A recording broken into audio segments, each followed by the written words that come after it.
j'ai une question.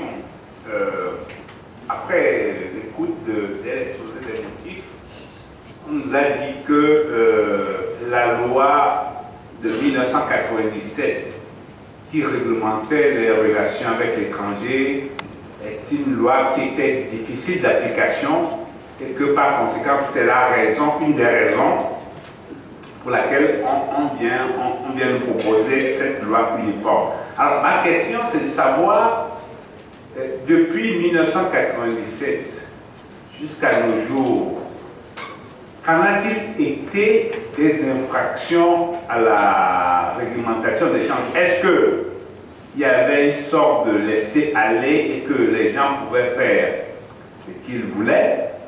Ou bien est-ce qu'il y avait quand même un contentieux, mais qui se réglait dans les ministères et qui donc n'allait pas au niveau de la justice? Et je voudrais aussi approfondir ce que vient de dire mon collègue Isabelle Aminami concernant la possibilité pour le juge de punir au-delà de 5 ans.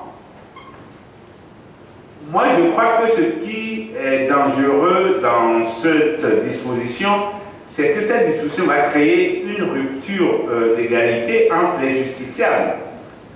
Puisque le code pénal dit les délits, on ne peut pas punir au-delà de 5 ans. Donc tout justiciable qui commet n'importe quel délit, il ne peut pas subir une punition au-delà de 5 ans. Mais quand il s'agit d'une infraction en matière de réglementation des genres, on peut aller à 7 ans. Alors, il y a là, manifestement, une rupture d'égalité entre les justiciables. Et il me semble que cette disposition de la loi ne pourra pas résister à un recours devant la juridiction de droit. Je ne dis pas que c'est ce qui va se faire, mais je fais juste observer ce qu'il en est. Merci, M. le Président.